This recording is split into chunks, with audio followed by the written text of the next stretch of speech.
Good evening, everyone. Hello. Welcome to Talking Volumes. It is so fun to see a packed house tonight. Oh, yes, you can clap. I know. I'm excited.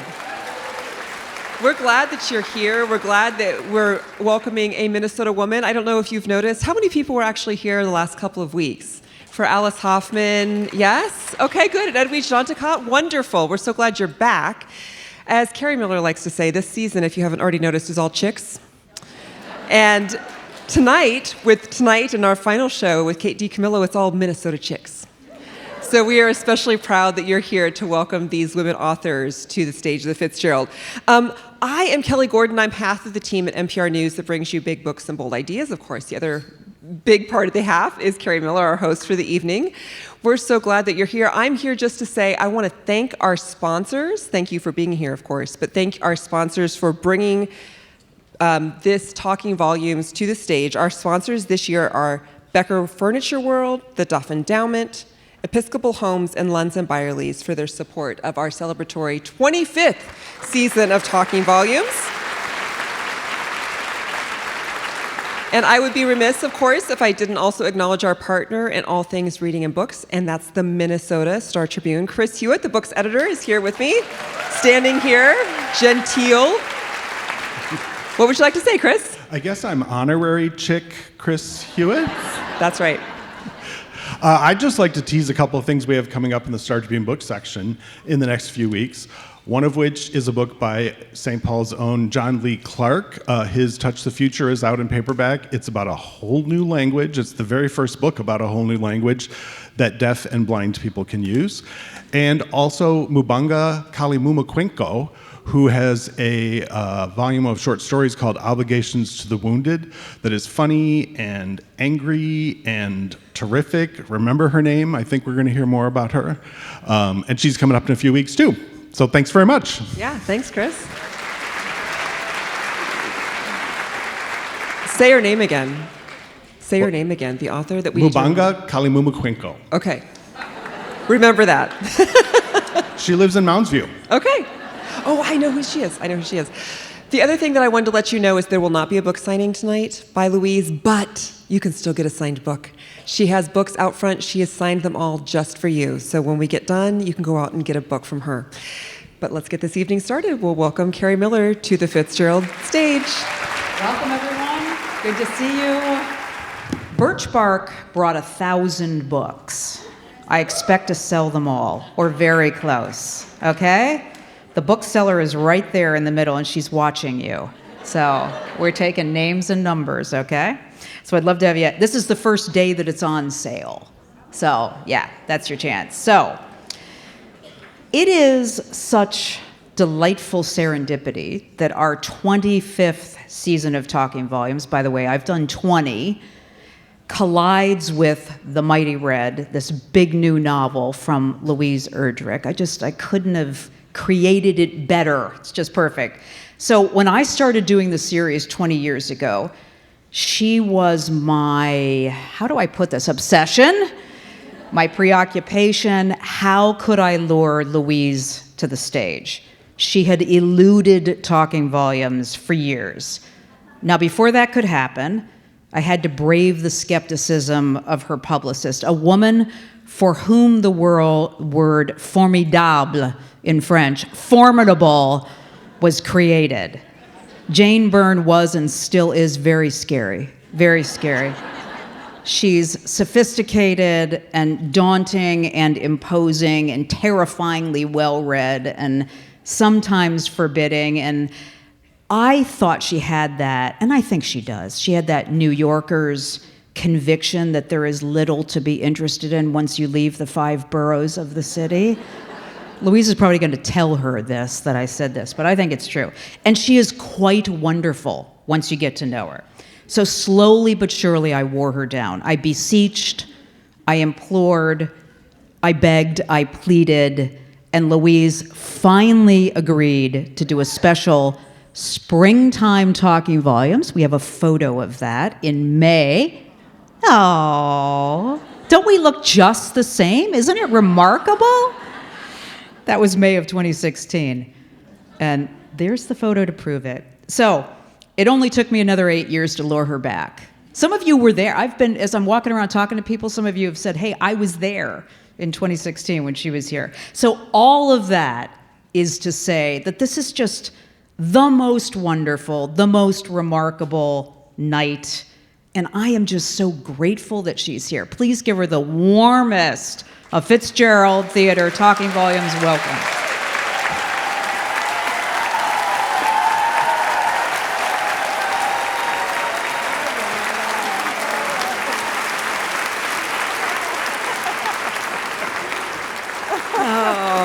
She's saying, all right. Okay, She's used to the any of that. gushing. I did not know any of that. Did you see that photo? Don't we look good then and now? Well, it's really full of shadows. I know. Yeah, that's right. That was off my phone. Oh, okay. So All there are right. people here who read Love Medicine, the first book you published. There's a lot. Yeah. Thank you. Thank you. There are Thank you book so much. clubs reading it now, and there are people who read it when it first came out. So how long ago was that? 40? No. Yeah. Was it? Yeah. I have to think back because that was the year that my daughter was born too, my oldest daughter. Wow. 40, yeah. 40? Wow. Yes. So I laughed out loud a few years ago when I read that you do not like to be referred to as beloved. Why? You are beloved. Just take it. Oh, Accept come on. it. Come on.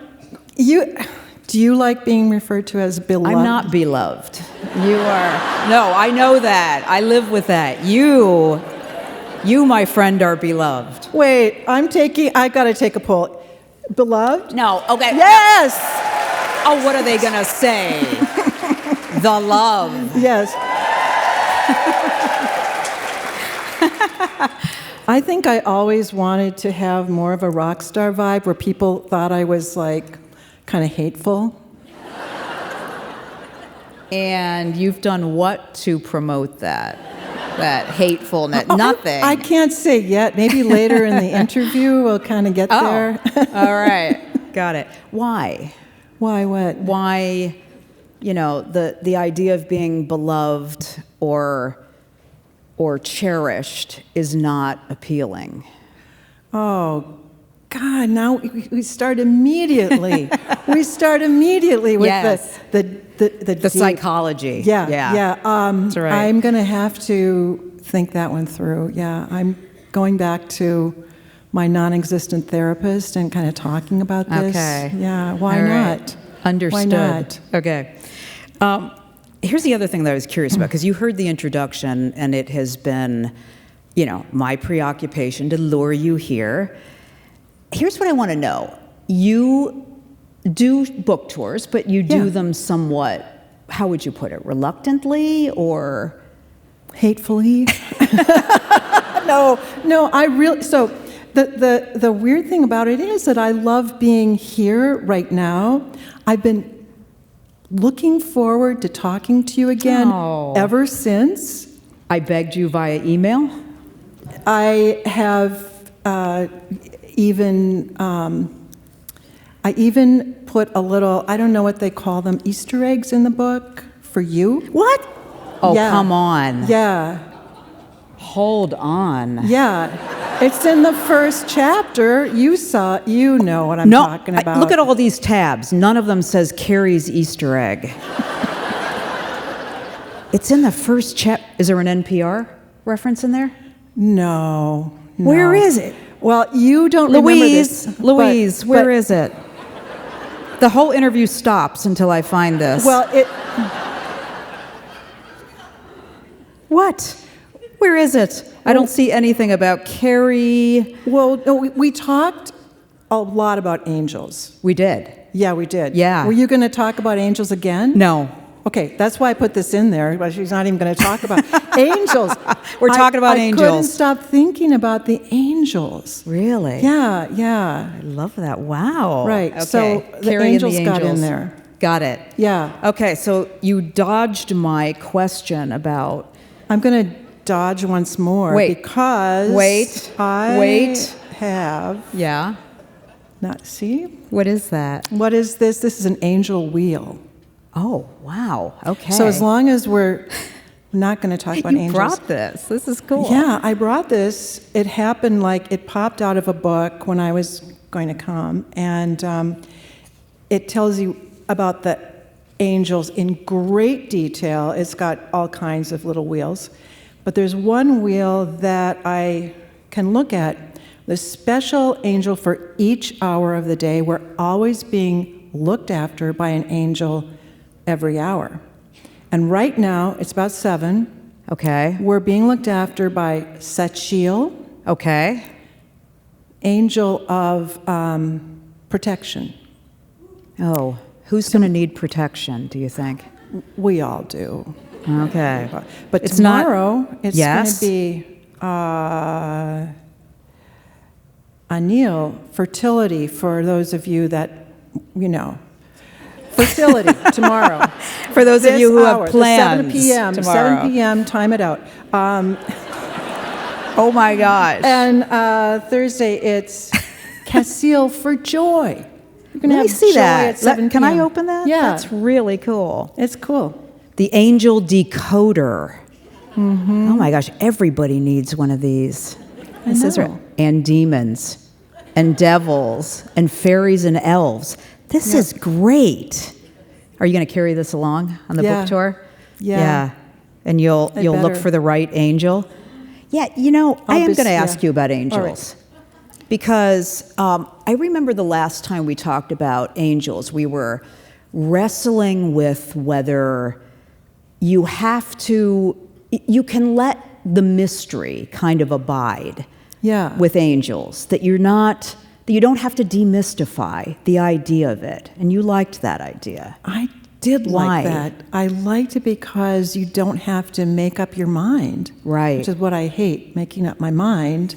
So to be able to let the idea be out there all of the time is really wonderful. And also, this is probably goes back to why I don't want to be considered beloved. I was raised as a Catholic, so I had a guardian angel at all times, always right there, watching over me, which was both really comforting, but it was also oppressive. I mean, that angel was watching everything. Yeah. So it was oppressive too. And also I was a very, very good girl, like really good. Do tell. So I don't, it doesn't feel right to be beloved and good and, Yeah. it was just so hard to be so good. So that idea that you have a guardian angel could inspire you to be a risk taker. Somebody who says, hey, I can roll the dice because the guardian angel's got my back. As it does in the book, yeah. Yes. Or it could be guardian angels watching over me and I need to live up to the standards of the guardian angel. Standards.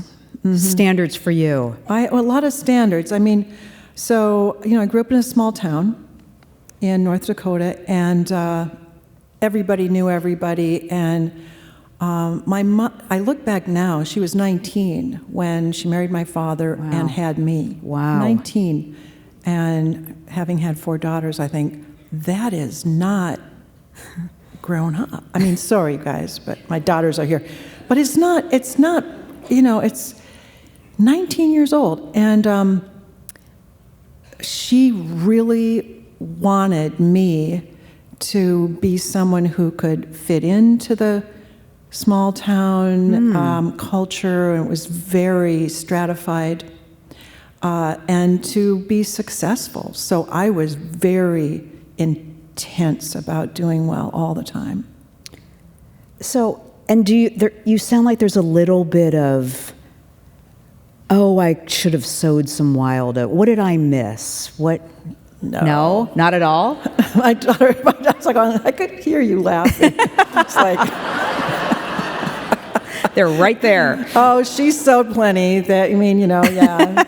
Yeah, no, No? No regrets about that, huh? About not sewing having or a sewing. misspent youth. Yeah, not sewing. Oh, no, I quickly sewed as many as possible. I mean, Now we're getting good. there you go. Yeah. When you got out from the town and out from under your mother's control? No, my mother, I adore my mother. I say, no, she did not. Who can control a young woman? Right. Really? Yeah, if you really don't want to be controlled. Yeah, and Right. that, and it was, and I would feel a mixture of like, I have to go, I have to be, I have to exist, and I don't know. It started. She actually let me go down to Tennessee to unwittingly live with in a commune at 14 years old. Oh my gosh. I've never heard this. It was unwitting because it was a Christian youth group. It was a Christian youth group, and we were building. It was if anybody's been to Hazard, Kentucky, or to Gum Spring Hollow, that's where we were building I guess it was a community center. I did not see J.D. Vance there once.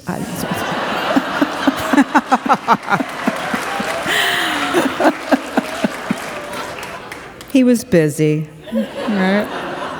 Yeah. Okay, Yeah, so you're so- building a community center, but you're Yeah. really in an illicit commune. Well, it wasn't illicit. But, Go with in that. its own way, but it was where I first fell in love, and I first Wow. had, all of these experiences that a young person would have of like being very free and being only looked after by older. There might even be some Gum Spring Hollow people in this audience, because most everybody was from Minneapolis or St. Paul, and they were lax about looking after us. I mean, they were great. They were great, but they were older Good. people. They were like freshmen in college, a couple of people, and they were just looking after us. There was a couple of, maybe there were some grown-ups, but they didn't like register. Yeah. All at 14. What about the guardian angel? Left Disappeared. behind in North Dakota. Love left it. behind. Love it. Wow. You came back a different person, it sounds like, in a way. A little bit. I mean, I went down and I didn't know like how cool my dad's Army clothes were. I came back. He was in the Army National Guard for like 36 years. That's how he made extra money, and he was a school teacher. He did all kinds of things, and he was a sergeant, and he had, fatigues and jackets and stuff. That was the cool thing to wear as a hippie. And that's what you wore. Then I became a hippie. Yeah, then I was lost to my guardian wow. angel kind of Yeah. had to fly really hard, keep up, Those experiences, isn't it amazing how we have, and you and I have talked about memory a lot, but isn't it amazing how an experience like that Yeah. remains so indelible, so vivid? so strong. Did you fall in love for the first time, did you say? Yeah. Wow. Where is that guy? Well, he was from Le Sueur. Oh. Kurt from Le Sueur. Yeah. Yeah. How do we know he's not here? Would any man like to volunteer to be Kurt from Le Sueur? Yeah. Because it would just make it such a cool thing for the show. Yeah, that would be so cool. Yeah. I don't see anybody. Yeah? Not I out don't see there. anybody standing. He's not out there. Wow. How much does the town in the book, I mean, not the characters, but just one of the things that I thought a lot about as I was reading the novel, The Mighty Red, we'll get the name in there many times tonight, Louise. it occurred to me that the geography of your childhood really what plays out in the novel, but I want to know if that's true, even though I thought a lot about it. Okay. But the entire Red River Valley really is was my childhood home. Because it goes all the way up to Winnipeg, and Winnipeg was our Paris. You said that with a straight face. It was our Paris. How so? Well, there was a French section. People spoke French. There was a German section. People spoke German. It was very cosmopolitan. Yeah. There were restaurants it was a fantastic city. We'd go up there for field trips all the time. From our little high school, we would get in a club just so we could go to Winnipeg. Wow. Yeah.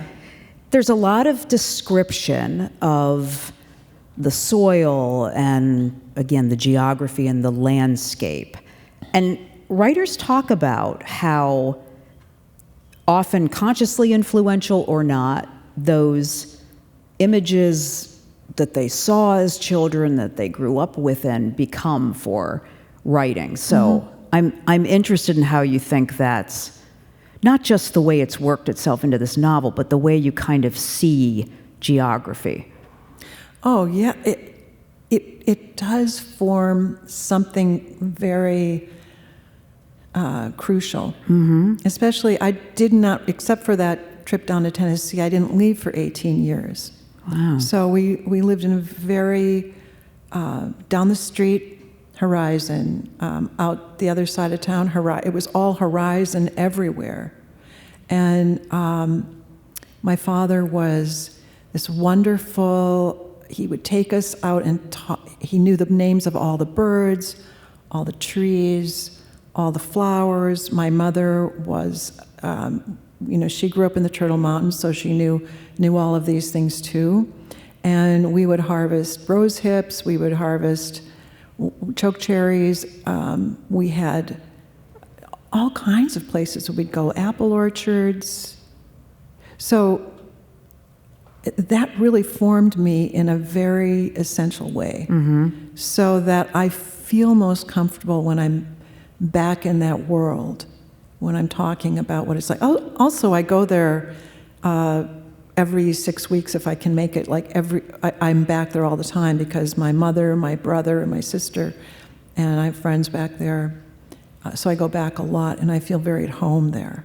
When you say it formed you and you're very comfortable there, do you mean physically, of course, but also in an imaginative, alchemistic, creative way? Alchemistic, yes. Yeah, I think so. Yeah, I've been everywhere in that town so many times. And I have layers of memory and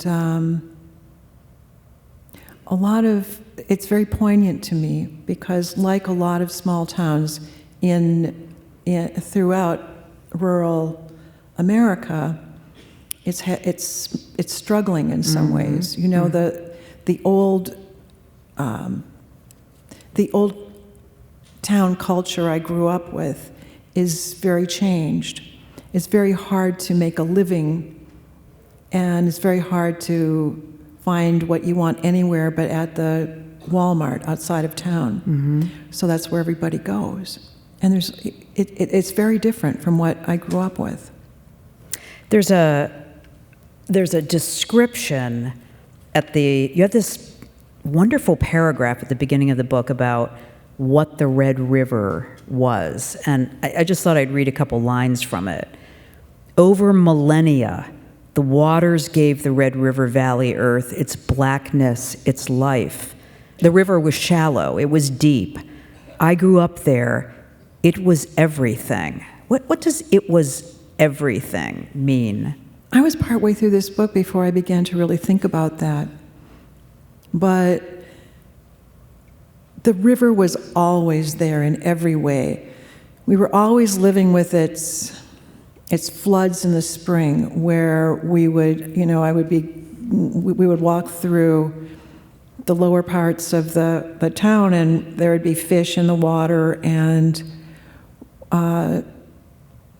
where if you pulled up a sidewalk, the earth was so dark and black and fertile because of all of that sediment that had been deposited there over eons and millennia, anyway.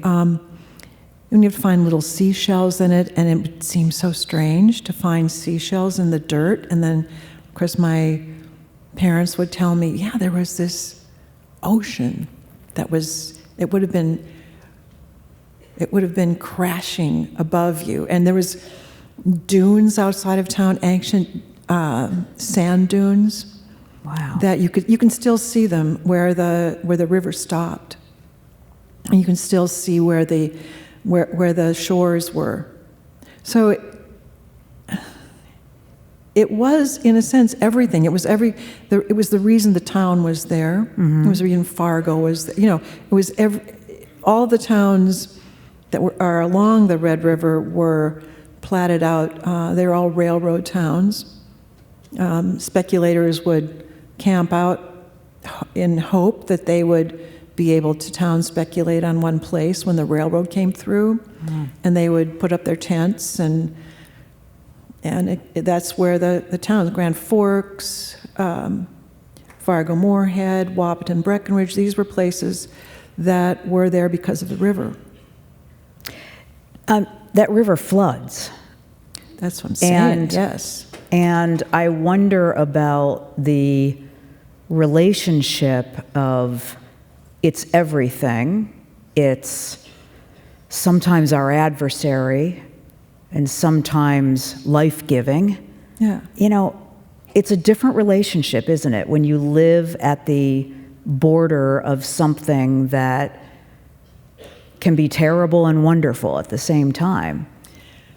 Well, it's terrible and wonderful, but it's mostly wonderful. I mean, if we weren't there, the river would be flooding and bringing this supercharged life, right, as it has to the soil over and over and over. It's like the Nile did that until you build a dam, until you change the course of the river, which is what's happening with the Red River now.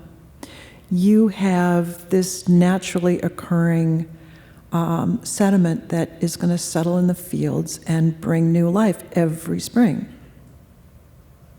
So, both, yeah. Right.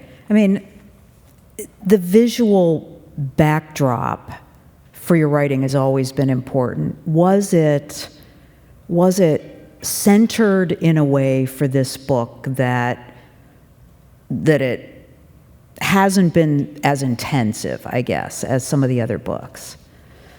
How do you mean?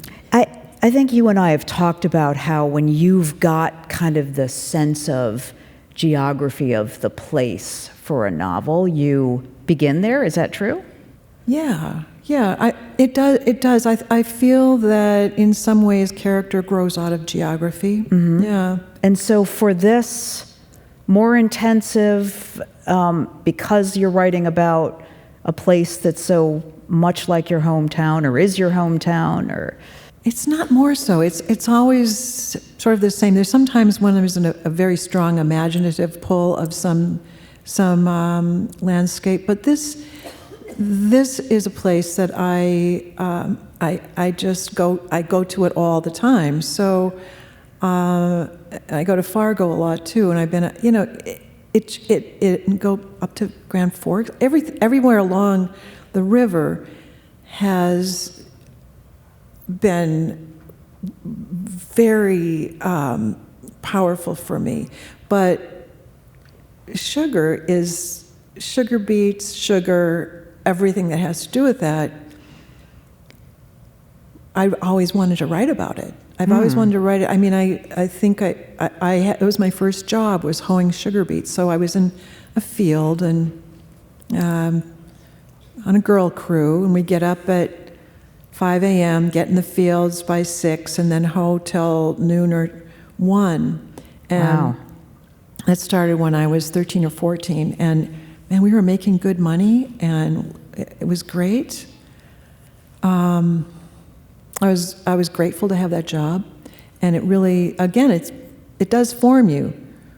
I mean, getting crop dusted forms you. Wow. because, Yeah. You know, it was.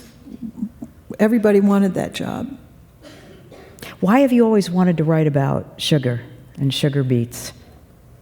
Because, as one of the characters says, here is some of the most fertile, life-giving soil on the planet, and it is. And we're growing a nutritionless white substance in it. It's a level of irony that it's killing. I mean, it feels like such a deadly level of irony. Mm-hmm. Yeah. And yet, it's what everybody knows, and it's it's also, there's also a character in the book who kind of meditates on this irony while eating his mother's dessert, you know. and also there is a level of industrialization that wasn't there when I was younger, so I wanted to know more. I didn't really know much about how things were grown and what toll it took on people to work in this industry. Now, it used to be that sugar beets were shipped out of the Red River Valley, but the sugar beet plants have been located within the valley so that they can process sugar there, which is a good thing for North Dakota because North Dakota is an extraction state. Stuff gets taken out. Everything gets taken out. Oil, of course, coal. Minerals, yeah. Minerals. And when I was growing up there, we were the third largest nuclear power in the whole world. Wow. Yeah. And I still have my pencil case from being in elementary school, and it was an ICBM missile made of plastic. Wow. So yeah, it was something that, I mean, it was something that was a point of pride in some ways.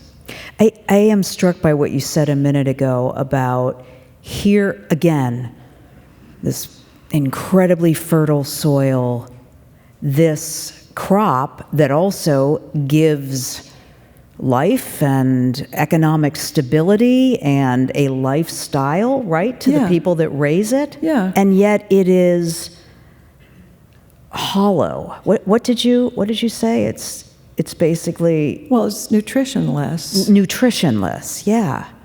But it's also pleasure. Sugar? Right? Oh, Sugar.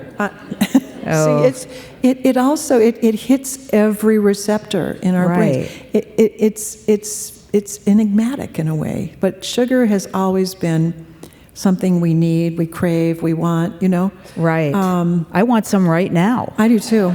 Yeah. You do too? Yeah. But I've got this some water chocolate here, down there. All right. How recognized do you think that is within the community? Not the way you're putting it, but just in a sense. Not the way I'm putting it. Everybody understands it. I mean, people who are farming understand it. And I should say, like, people don't only raise sugar beets because you have to have a variety of, you have to have your different crops. You have corn, soybeans, every different kind of crop, wheat. You have to have your varieties so that you're going to get a good price on some of your crops. It is incredibly complicated. Farmers are some of the smartest people I know, and I don't know how I would ever do it, to balance all of that and to figure out what you plant, when, where, and how. It's very difficult. And if not for sugar beets, then what? How do you mean? Well, I mean, it's like I said, it's one of the crops that feeds, the lives of people that live there. I mean, it's one of the crops. I mean, people grow wheat. People grow. I mean, in the beginning, so the Red River Valley has almost always been a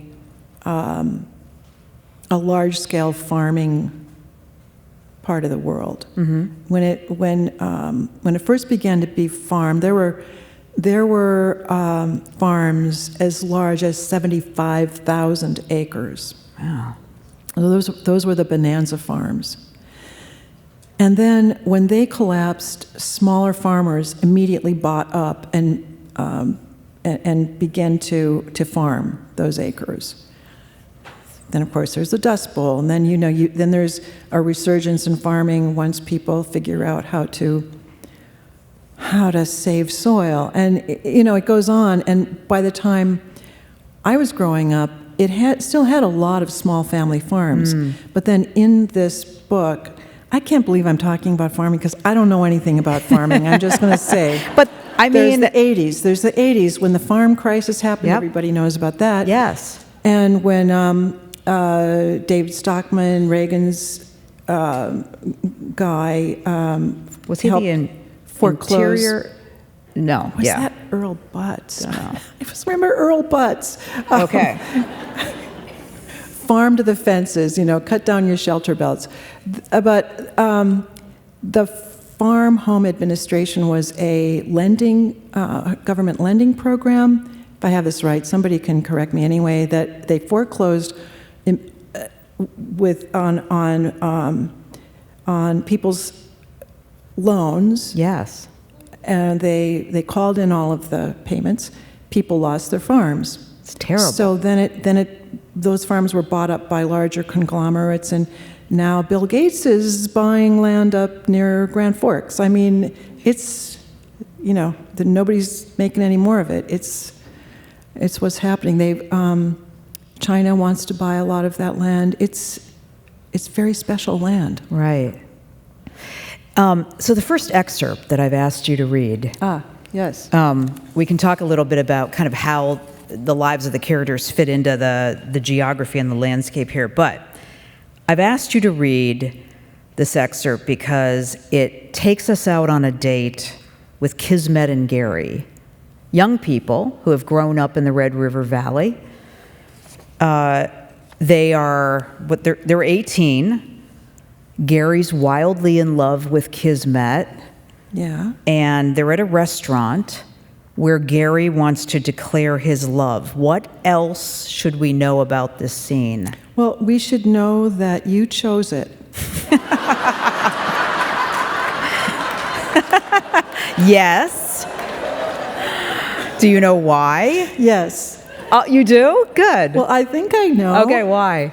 Because you know that this is true stuff. Yes. Yes. I knew it. I knew. That's exactly. So I had an argument with someone who was editing this in New York, who said, this kind of thing never happens. Oh my gosh! Never See? happens because Those New Yorkers. I know. They know nothing. So we'll see if everyone agrees. Yeah. We'll take another poll. It's great. Really, they tried to get you to cut it out. The scene? Tone it down, cut it out. It would never happen. Hold on one second. What happens when some New York editor tells Louise Erdrich to tone it down? Oh, I love that. So this is one of my editors who, either I listen to this editor because I know that he is a secret weapon. He's great. Really? Okay. Or I go, you don't know what you're talking about, and we laugh over it. Right. Yeah. And then also, my daughter Palace found something similar that happened at, was it the Wayzata Country Club? Oh my gosh. Way to go, Palace. Way to go. All right, we're going to read this now. Yes, but what else should we know about the scene? Anything else besides that I chose it and it really happens? I think that's enough. All right, you got it. Here we go. We can drink wine now. Wait a minute, we're back. Okay, this is Gary talking. We can drink wine now. We're 18. I know, said Kismet. She'd been a few weeks shy of voting, 2008, and she'd wanted to cast a historic ballot. Gary didn't care. I'll have a glass of the house white, she said. Say, bartender, do you have champagne? Ooh, the bubbly. Let me look out back. The bartender flung down his rag and clomped away. I won't drink it. Why champagne? Is it that ring again? We can't make him go out back for nothing. Don't propose to me, Gary. The bartender brought back something with a wired-on cork and put 2 wine goblets and an ice bucket on the bar. He carded them, stared at their driver's license pictures, snorted, threw the bottle in the air, and barely caught it. The ice bucket said Holiday Inn on the side. Like my wine bottle trick, this champagne is a first, said the bartender as he exuberantly twisted off the wire and forced the cork, which shot off violently and struck Kismet beneath her left eye, knocking her off the stool. Gary jumped down to help her up, but she had already rolled over and was standing. Gary's former girlfriend, Grace, just happened to be passing through the bar. She leaned against the wall with her arms folded and saw the whole thing. She gasped and doubled over, hitting her thigh. Sorry, said the bartender, clearly not sorry. It's on the house. We only had this one bottle. Did you hear that? Said Gary. On the house. Oops, said the bartender. The bottle slipped out of his hands but didn't break. He picked it up and tried to pour. Kismet moved Gary's glass and the bartender kept pouring onto the bar. She wrenched the bottle from his hand and said, "Bring me a Diet Coke."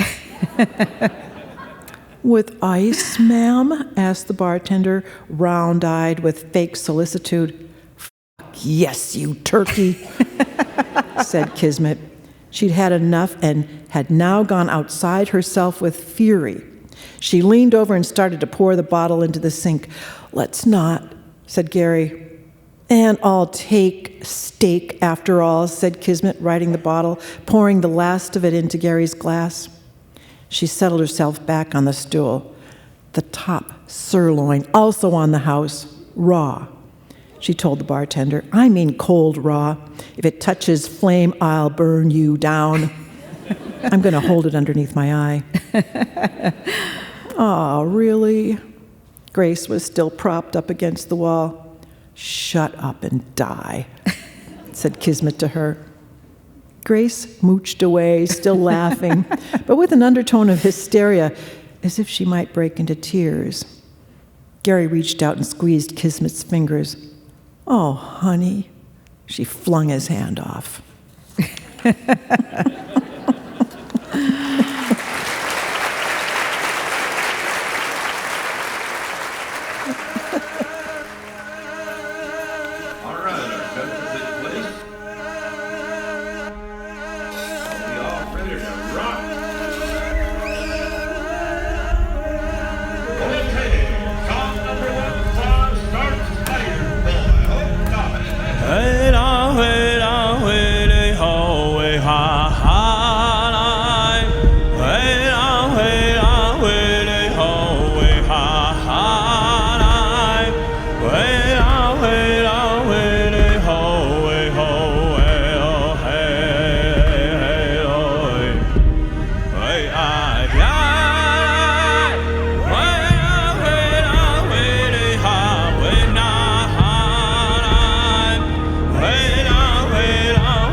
Oh my gosh, Joe! Wow, Joe Rainey.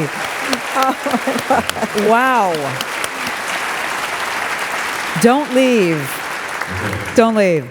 So right. tell us about the music. Well, this is a few songs off the album called Nineta, which translates in Ojibwe as just to me.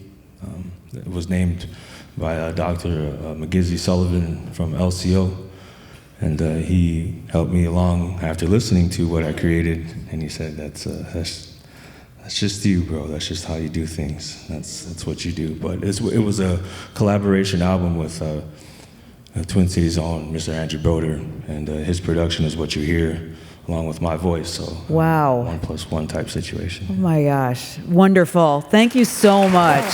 You're good.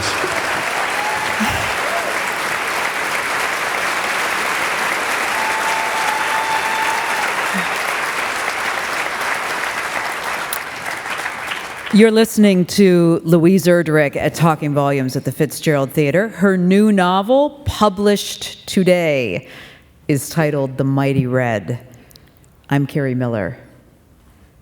Kismet was getting a marriage proposal, which she was trying to fend off, right? Oh, God, yes. I'm just under this spell. Yeah, she was not interested in getting this marriage proposal, and she manages to fend it off this time. But it keeps coming at her. I'll bet you've had your share of marriage proposals. Wow. Yeah. Yeah, I'm going there. Wow. Come on. Is. There's probably someone out here tonight that would like to propose marriage.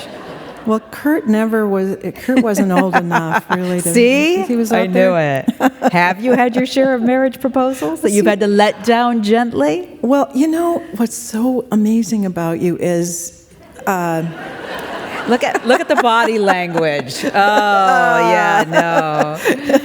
Louise, relax. What's amazing about you, okay, I'll relax, is that, you know, some people when they're in an interview and they can see the body language, they can see that I'm not, right. You keep going. How many, right, because a girl's got to know. How many people's hearts have you broken by saying no? I haven't ever broken anybody's Palace, heart. come on, tell me. Right, the daughters. No, the daughters will tell me later. You know, I loved the voice of every single character in this novel, and it felt like this is just kind of a simplistic observation, but it really did feel like you had fun creating the voice of every character. Every character. This novel was one of the most difficult ones I ever wrote, but it was also the most fun. Okay, why fun and difficult? I had to think of a plot. Yeah. I think this is one of the biggest, I had to think of a plot. And then I had to reverse engineer it, because I usually start with some vague, but to me, very important moment. And then I realize it's really not going anywhere. I have to think of something to come up with that will engage readers. Honestly, the difference now and when I first started writing is that I really care about readers, because I've become more of a reader since I've started having this bookstore. Wow. I've become more cognizant of what a beautiful thing it is to have a book with a plot where you don't see things coming. Yeah.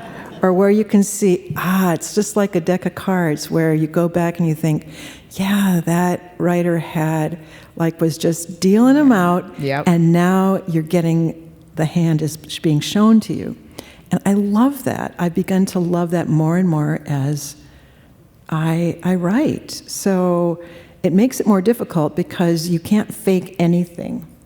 You can't like have beautiful language and go like, everybody's going to love my language. You can't have, you have to really think through how you keep the suspense going. And I love suspense in books. I want to hear more about the reverse engineering. Yeah. Different than from the way you conceive other novels. There was something different about this? Well, it's been happening as time goes on. I mean, it started when, I think it was with the last report on the miracles at Little No Horse. That's when I really realized, oh, thank you. That's when I realized, hey, I am a writer. Really? Yeah, I began, it just opened out for me, but I didn't really have a plot.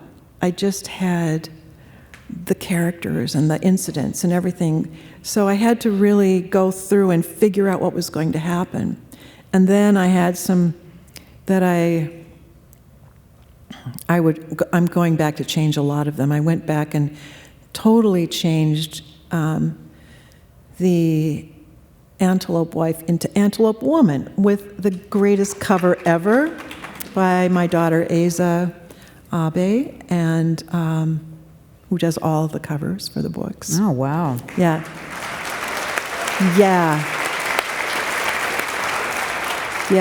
They're beautiful covers. This is a wonderful cover. In case you haven't seen it, isn't this spectacular? Yeah. You'll all have one at the end of the night. I know that. Okay, so what were we talking about? Yeah, reverse engineering and how you have gotten more invested in the idea of what, like the plot is driving more of the experience or of the reading experience? Absolutely. I mean, from the very beginning, I mean, we go all the way back to the first books. They have to have plots or have a lot of stories, or something there has to be texture that's going to draw you in and make you keep listening, reading, I mean. Okay, yeah. But so I'm kind of surprised to hear you say, since you've owned the bookstore, you've gotten more and more invested in this, because I'm thinking of the plot of The Roundhouse, or La Rose, part of that trilogy. I mean, those books seem plot-driven. Well, the bookstore has been around since 2001. Okay, so that's...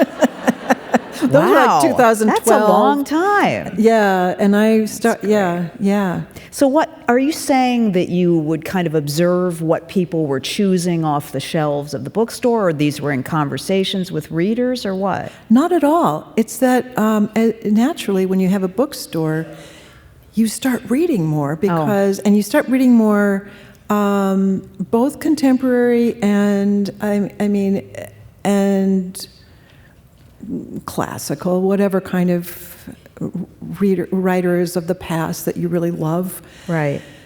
And you begin to go like, I really get this. I really love what's happening to me right now because I can't stop reading that book. Right. Creation Lake by Rachel Kushner. Oh my gosh, yes, just finished it. Oh my God. Yeah, and I mean, books with charismatic voices, characters, and plot. You got to have a plot. That didn't occur to me for a long time. I'm really surprised to hear that. You know what I find myself drawn to is villains who are charismatic and complicated and good in some ways. In some ways. That's what I love too. I like the complicated villain. Yeah. Yeah, it's very hard to write. That's the hardest because it's hard to remember that you have somebody you want, like I hated Gary when I wrote him in the beginning. You did? Oh. Absolutely. I have such compassion for him. See, but that's what happens. Okay. So then I started to love him. As soon as I began to write him a little more, like thinking, God, this guy is so kind of cardboard. I've got to figure out what's going on with him. Yeah. Why? Then he became haunted, and I went, why is he so haunted? Why is he so desperate? Why is he so desperate to have Kismet that he will go to these ridiculous lengths to have her? Right. Well, he's not really a villain, though, is he? Or did you see him as a villain? He was in the beginning. At the beginning. And he could be. You could see him as a villain. I mean, without all of the building blocks that are invisibly inserted into the text. Yes. Who do you think the most charismatic villain that you've written is? That has really evolved, because I remember in the Roundhouse, man, I had trouble writing that villain. Did you? Oh, God, he was just so bad. He was so evil. And I had trouble with that because I couldn't find a redeeming quality about him. So I felt that he didn't really turn out well. You mean in the end, or? Well, no, he just, I didn't feel like he was a successful villain because he was so bad. Why do you think villains need a redeeming quality? I don't mean to redeem them, but I mean a quality that makes you connect with them. And it could be being very bad. Like Rachel Kushner's character, which I'm saying this is a really good villain, because she is as awful. She is so bad. She's so bad. And yet what you love about her is she loves being bad. Yes. Right? And she's good at it. And she's good at it. She loves her her expertise at being very bad. Right. And she loves doing people dirty. And she loves being a dirty woman. Like I just loved her. Right. Yeah. And she was well done because there was no apology. There was nothing from her. So you're saying, I want to understand what you're saying about the villain in the Roundhouse. At the end of the writing the novel, you felt like the villain didn't succeed, or it was difficult to, yeah. So the villain is a twin. So what I finally did was I made the whole person out of the twins, so that there was a very, very, so evil that you really just couldn't. Wow. It was so evil. But she was so vulnerable and also so courageous. She turns out to be, oh my gosh, yeah. Save the day. She's so courageous, right? Right. Linda, Lyndon, they're the whole person. So that experience, I mean, does that mean you struggle with writing villains? Doesn't sound like it's very satisfying. You kind of shy away from writing villains, or? Oh, I love writing villains. Okay. I love writing villains. Sounds kind of painful. But, writing is painful. Ask my daughters. They're going like, oh my God. Well, we have to deal with her, No, it is. It's the most painful, wonderful thing a person that I could ever do. It's both so. I'm so. Well, let's say I'm so grateful. I've always been grateful that I live in a country. I love this country. I live in a country where I can write anything I want, where we have free expression, right? Where we have this thing that people are dying for and people are being silenced all over the world, where we can do it. And these people are on the edge here, and where we have this free expression that's part of our heritage. We have that. And when we see this free expression used to spread lies and hate, what can we respond with? truth Yeah. and love. Truth Right. and love, right? And voting our little hearts out. To get that in there, it has to be in there. Voting our hearts out. Oh, my God. There's a disturbance in the force. Really? Oh, and There's a disturbance? I know what it is because I'm hearing it. What? I'm getting... Tim Walsh is doing a Zamboni joke.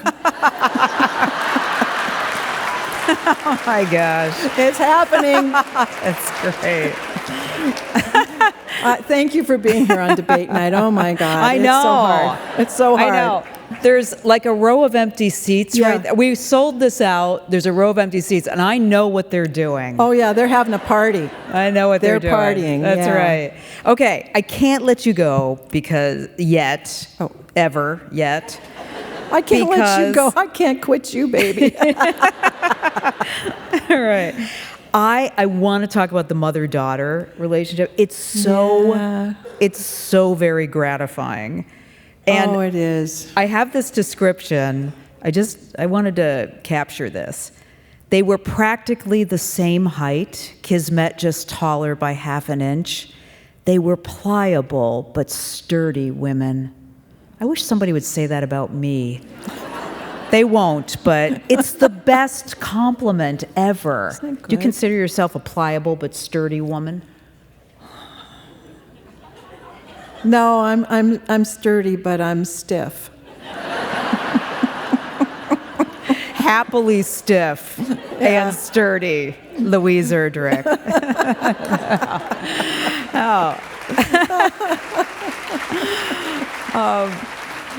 It's just that mother-daughter relationship hit like every right note. Of course, you have 4 daughters, but please tell me a little bit about creating it. Well, it probably has to do with, our relationship because it's just so funny. It's always so funny, and it's always so heartbreaking. And I know that Crystal has to really realize she cannot make a choice for her daughter. This is That's the mother. hardest thing. Yeah, Crystal is the mom, and Kismet's her daughter. And, well, back to my mother, she could not make a choice for me. I could not make a choice for my daughter. You can give what you can, but ultimately you have to be there to accept and cheer on. Right. And you have to be there no matter what. As Crystal's there no matter what. I mean, she does not like this marriage, but she's there. She's so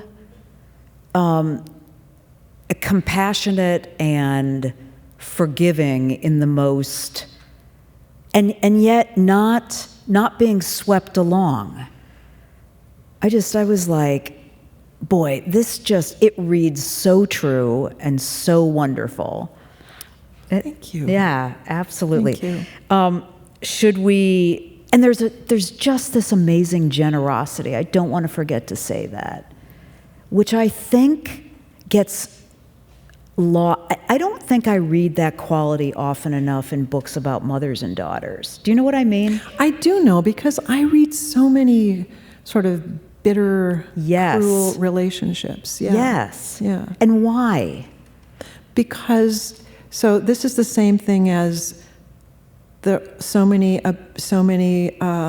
plots about mothers deserting their children, and like Anna, or even in Anna Karenina leaving her child behind, Madame Bovary. That's so rare. It's the woman who stays. Yeah. Yeah, but it's more interesting because it's more unusual. Mm-hmm. So the kind of frisson with the mother being just her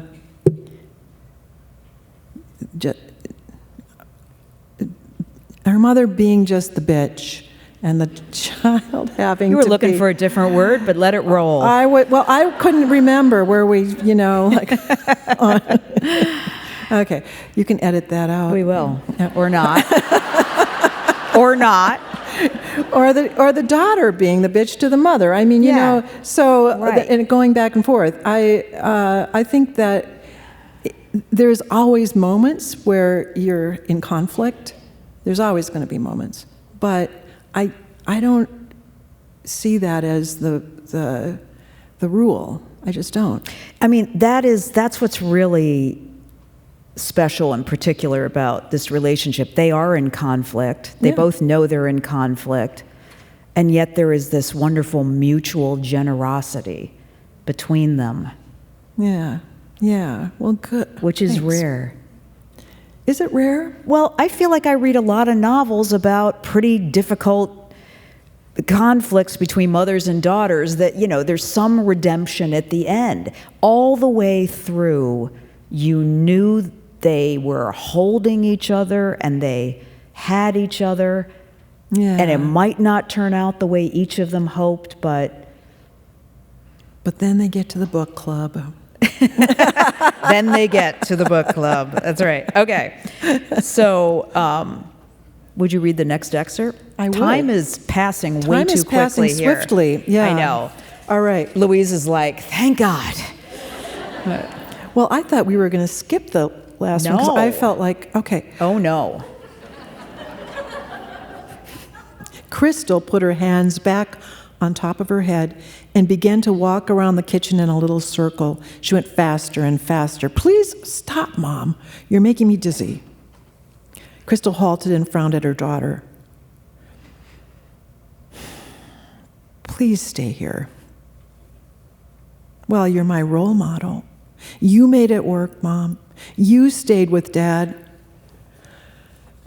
I mean, obviously, we got together when I was your age.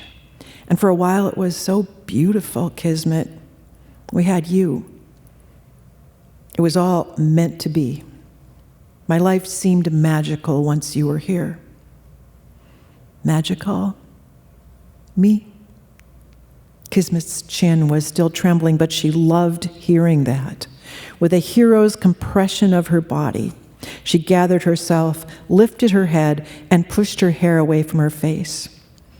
Her eyes were skittery. Maybe she was more shaken up from the tractor ride and the rollover and the electricity than she'd thought. I guess you were right, Mom. Kismet put her chin on her fist and thought. She shook her head and squeezed her mouth up and squeezed her eyes shut to demonstrate hard thinking. Well, I don't feel in any danger except from over-cleaning for Gary's mom and the tractor ride. I mean, that rollover was just boom, and I was right side up. My hair wasn't even messy. And maybe that electrical thing where Gary stuck his hand in the light socket, maybe it wasn't all that bad. I know he loves me too, he needs me. When I first started loving Gary, it was the way he'd look at me sometimes like I was the coolest, the best. He'd marvel at me. Crystal bit down on her lips and said nothing for a minute. Finally, she shook herself and said, I don't buy that he's safe. And you loved him because of the way he marveled at you? What about character? Character. Kismet didn't speak. After a while, Crystal felt the need to prompt her.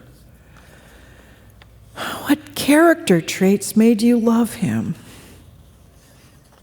You never asked this before, said Kismet. Don't put this on me, said Crystal. I assume you have the good sense to examine a person's character. Like you did with Dad. That's a fair point, said Crystal. All the same. Character, well, I don't know. The way he moves is really graceful. He's strong. Kismet closed her eyes, mumbled that she knew looks weren't character, and then suddenly burst out, "Oh, God, I make 3 egg breakfasts every morning for all of them." Crystal frowned, a little jealous. The only time Kismet made breakfast for her was Mother's Day morning. She had no idea that her daughter was capable of this on a daily basis. "And I'm cleaning Winnie's house that hasn't really been cleaned since before the accident," Kismet went on. "That's over a year ago. Mom, it would break your heart. Cleaning on your honeymoon. Like I said, Gary's out in the fields all day. Some honeymoon. No, it's better he's out of the house. Although I did love him, I really think I did. Dear God." Crystal waved her hand as if to push away nonsense. "All right, you managed to duck the issue. So what about Hugo?" Wow, her mother really zinged that one in. She was so good at that. Hugo? Kismet attempted a look of confusion. "Oh, right," said Crystal. Now they'd hit an impasse. But Crystal was an adept U-turn conversationalist. They began to dissect the wedding ceremony, the fabulous cake, the dinner speeches, and the long maudlin dance. Crystal told her mother about the second cake, the leftover cake from the funeral. Then she told her mother that she was no quitter. She could not leave because she just couldn't just give up.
of the century, a part of God, the cosmetic that they use, I come again, again, again.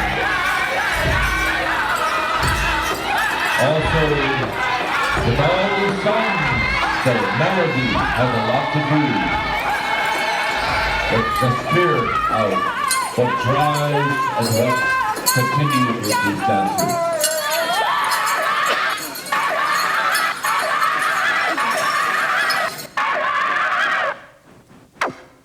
Wow.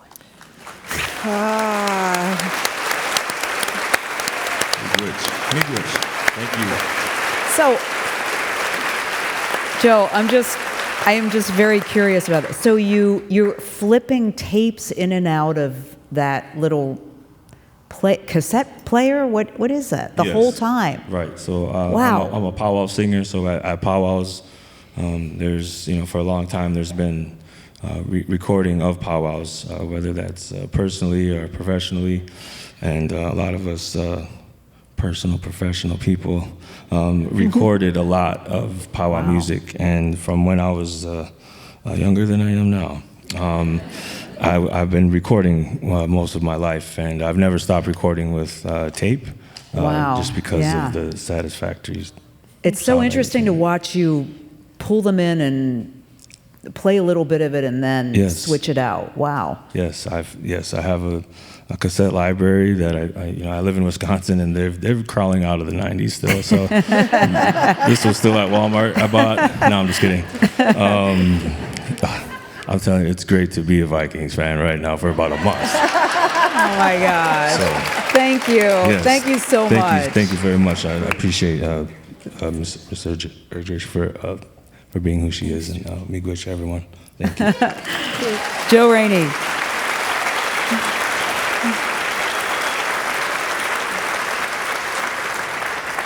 You're listening to Talking Volumes with Louise Erdrich at the Fitzgerald Theater. Her new novel is titled The Mighty Red. And we're talking about how many marriage proposals she's had. No, I'm just kidding. No, we're not. Yes, we are. If we'll raise the house lights, we have people with microphones. And if you just want to raise your hand to ask a question. And do we have any mics upstairs in the balconies, guys? Okay. Hi. Okay.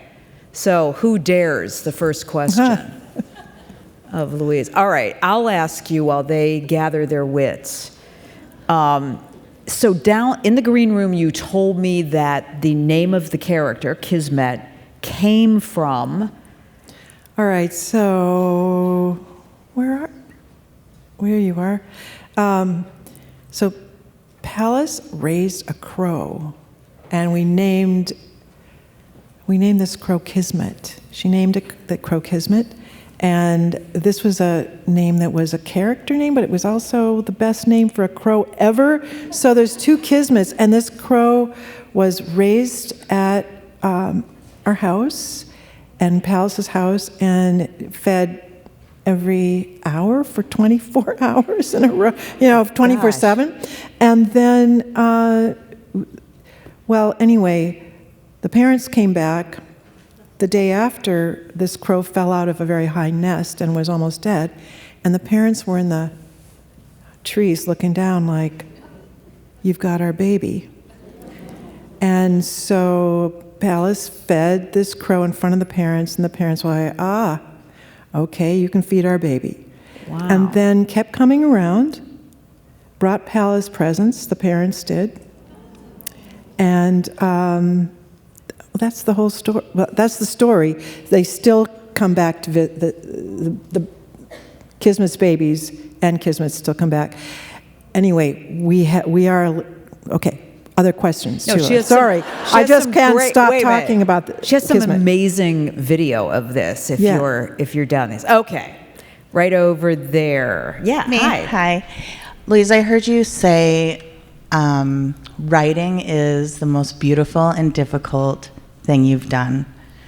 And then you spoke about... number 2, and my daughters are back Okay. there. I was going to say. Yeah. Because then you talked so beautifully about raising daughters. And it just, I don't know if this is a question as much as like a connection. Yeah. And how much, I guess, wondering how much you feel about your novels like your children. Oh, not at all. Okay. I mean, you can control your novels, right? Can you? Because it was difficult to write the villains. It's really hard, but you can do it. Yeah, yeah. I mean, are you a writer? I love to write. I love to Yes. read. Yeah. So they're not the same in any way, really. But Yeah. they're both, but So passionate. I love writing. I guess that's what I was trying to say. I love writing, but it is kind of painful at times. It's difficult, yeah. Okay, question up in the lower balcony there. Oh, hi, yeah, up there. Hi. Hi. So you were talking about the relationship between the mother and daughter and how Yeah. generous they are even though they have difficulty. And it struck me that so many of your books have these interesting female characters with fun or interesting or sometimes, difficult relationships. And I wonder if that's intentional because I've always connected with that, whether it's like all of the women, the exes that get together in the snowstorm and they hate each other, or if it's, what's the book, The Beat Queen? Yeah. The relationship between the mother and the daughter and the auntie in that book just kills me. Love it. So I wonder how much of that is intentional or how much those characters just sort of flowed through you and it just came to be that way throughout so many of your books. Well, I think that's the beautiful thing about writing. You don't know what's intentional and what... You have to make something intentional after you've written it, basically. Then you have to decide where it's going. So then it becomes more intentional. But during especially the first few months of writing a book, it all feels as though you're in some kind of dream. It's wonderful. Yeah. Then you have to work on it. Hey, what day are you going to be on the Today Show? What is it, the 22nd? 22nd of October? 22nd, yeah. Okay. Well, it's not, wait now, it got changed to the 21st now, today. Okay. October 21. It got changed, so that morning. Live? Well, yeah, I mean, I guess. Wow. And I'm so unpredictable. Who knows what's going to happen? Yeah, I know. My gosh, who knows what'll come out? Okay, right over there. Hi, Louise. Hi. Thank you so much for your writing. I've enjoyed it over the years. What would you be doing if you weren't writing? Well, I would probably like to be a visual artist. Yeah. Or maybe I would be, well, I sure wouldn't be cooking. You guys know that. I would not be a chef. I would not be cooking. There's many things I would not be doing, but yeah. Okay, a question right up there. Louise, I noticed that you were really moved by Joe Rainey's music. Where? I'm up here in the... Oh, there sorry. you are. Right I'm in the sorry. Second I balcony. noticed that you were very moved by Joe Rainey's music. I believe that's the artist's name. And I just wonder how that would be a soundtrack for, or move any of your characters, or part of even the novel that you were reading from tonight. I don't listen to music while I'm writing, and it's only afterward that I feel like I'm free to listen to music because I get so overwhelmed by music. It's really the purest art form, don't you think? And I can't write and listen to something because it just is so gripping. Question right over there. Hi. Hi. So I'm interested in knowing about your writing style. It just amazes me that all these stories come out of your head. And I hear about authors who dedicate a couple hours every morning and they're very rigid in their style. And that seems to me to be hard because you've got to be ready to put these things down on paper or on a laptop. What is your writing style, and do you do it by hand or do you do it on a laptop? I do write by hand. I write everything by hand. In fact, I can't even take notes on a computer or on a phone or anything like that. I have to see things by hand. I print things out from a computer, but then I have to go over them on hand. I don't know, I love things that are touched by a human hand, and I think that it's important to me to get the word from to get my thoughts somehow in a physical way down on paper. And I've done that all my life, and I'll never stop. I mean, I now have a computer, thank God, because it was hard to type all of those drafts. I started out doing that, and I look back and think, oh my God. Question right over there. Your book, The Master Butcher Singing Club, Yes. was put on the Guthrie on the stage. Yeah. And I really enjoyed that. Are any of your other novels ever gonna go that route, or not? If my daughter behind you has anything to say yes about it, yes. But I've never really, I don't think so. I don't think so at all. And how was that experience for you? Working. Oh, it was very fraught. It was quite. Francesca Zambello, the playwright, and the director were wonderful to work with, but I found it so hard to deal with seeing my work. I wanted to change it all the time, and I'm going to rewrite parts of the Master Butcher Singing Club. I didn't get my grandfather's life right in the beginning. He fought in World War I, and he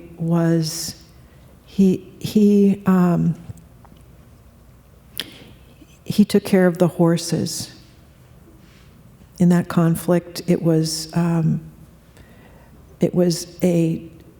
technology had gone past horses, and so it was just it was an unspeakable. Everything was unspeakable. War is unspeakable. War is unspeakable. We need peace. Yeah. So when you say you're going to rewrite parts of it to be republished? Yes. So a new edition of... Well, I hope so. I mean, I've done that with the Antelope Woman, and there was another one I'm working on. I'm working on a couple of other ones that just have mistakes in them, and I know what I'm thinking of. It's the Birch Bark House. It's the 25th anniversary, so that's coming out in a changed edition with the Ojibwe, corrected by Persia Netanimenamuikwe out there, who is an Ojibwe immersion teacher, and she corrected my Ojibwe, thank God, because I've been thank you. Miigwech, Donis. All right, question there in the middle. Yeah, I just want to say thank you for the sentence. For all of us who lived here during George Floyd and COVID, and every time I make wild rice, I think of your fierce defense of each of us, how we love our wild rice and how it could end friendships. Yes, we don't do it right. It is. So it's a huge I see our. Thank you, Birch Bark. Our Birch Bark staff was so wonderful. Thank God it didn't end any of our relationships, any of those times. We all love we all have, our own versions of what's the best wild rice. Okay, the daughters are all, why don't you guys stand up really?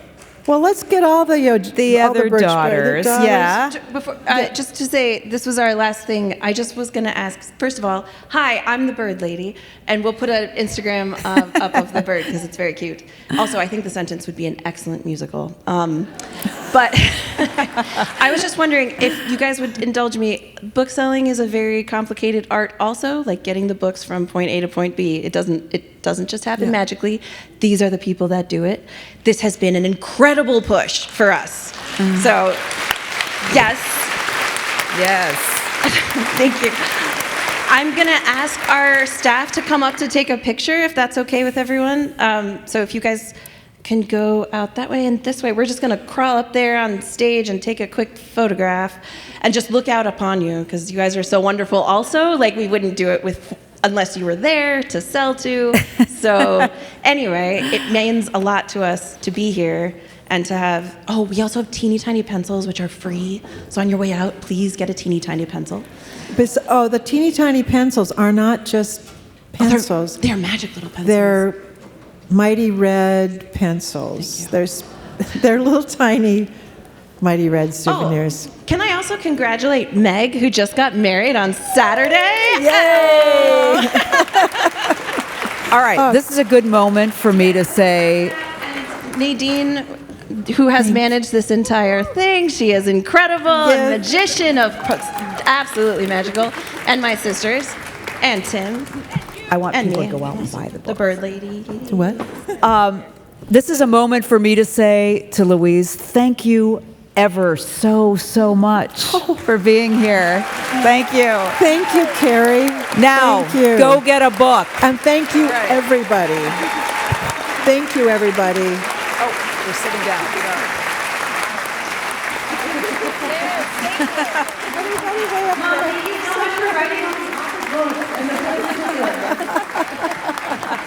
What do we do? Wait. What? We have to. We're taking it. We did it. Move up, you guys. Move up. Tom did it. All right. We're here. All right. Who are we? We're going to hold hands here. We're going to get together. We have to be closer.